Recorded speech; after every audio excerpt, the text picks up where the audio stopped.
गौरी ने तुरंत चूल्हा जलाया और खाना बनाकर हरिया के सामने परोस दिया। खाना खाकर हरिया और गौरी सो गए। अगले दिन हरिया जंगल गया और मेहनत से लकड़ियां काटते हुए अपने आप से बड़बड़ाने लगा। चलो, आज आखिरी बार कोशिश कर रहा हूँ। कल से तो मैं झील के पार से ही लकड़ियां काट कर लाऊंगा। कम से कम कुछ अच्छे पैसे तो मिलेंगे।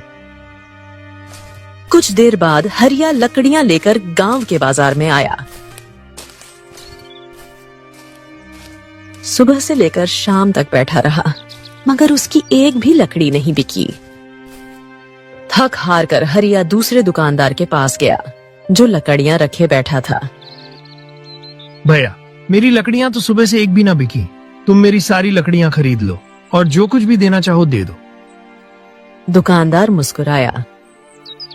ठीक है भैया, लाओ लाओ। हरिया ने सारी लकड़ियां दे दी।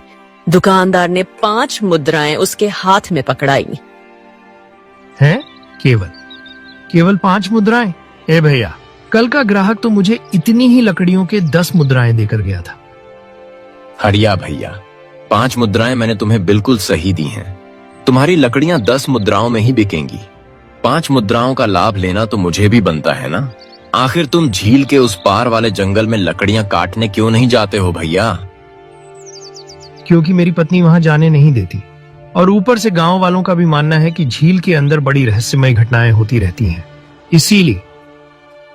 देखो भैया, मेरी दुकान पर बहुत से लकड़हारे लकड़ियां बेचने के लिए आते हैं। वो तो भाई सुबह से ही झील के उस पार वाले जंगल में चले जाते हैं और दोपहर तक जितनी लकड़ियां काटते हैं, एकदम ठन ठना ठन थैली करके जाते हैं। बहुत कमाते हैं वो।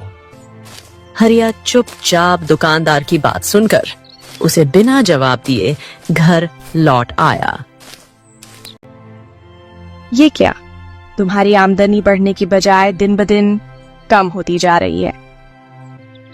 देखो गौरी, मैंने तय कर लिया है, कल प्रातः काल ही झील के उस पार जंगल में जाकर लकड़ियां काट कर लाऊंगा, और अब मुझे रोकना मत। मैंने सोच लिया है, बस।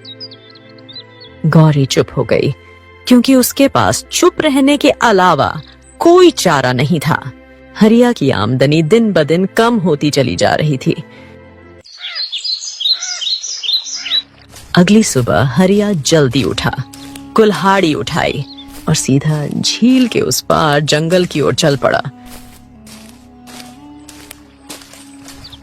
हरिया जैसे ही झील के नजदीक पहुंचा, उसने ठहर कर झील को बड़े गौर से देखा। चारों ओर सन्नाटा पसरा था और झील के ऊपर एक अजीब सा कोहरा मंडरा रहा था। बाप रे बाप, यहाँ तो बड़ा ही विचित्र सा सन्नाटा है, और यह झील का पानी तो कुछ ज्यादा ही रहस्यमय लग रहा है। मुझे यहाँ रुकना नहीं चाहिए। इतना कहकर हरिया आगे बढ़ गया और घने जंगल में पहुंच गया। हरिया ने मेहनत से पेड़ की लकड़ियां काटनी शुरू कर दी। अरे बाप रे बाप, अब तो मुझे वापस जाना चाहिए। चल रे हरिया।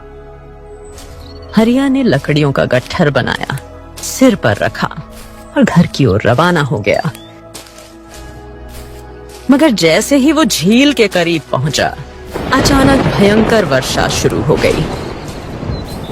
अरे रे, हे भगवान, ये तो मेरे साथ सिर मुड़ाते ही ओले पड़ गए वाली कहावत हो गई। अरे लेकर चला नहीं।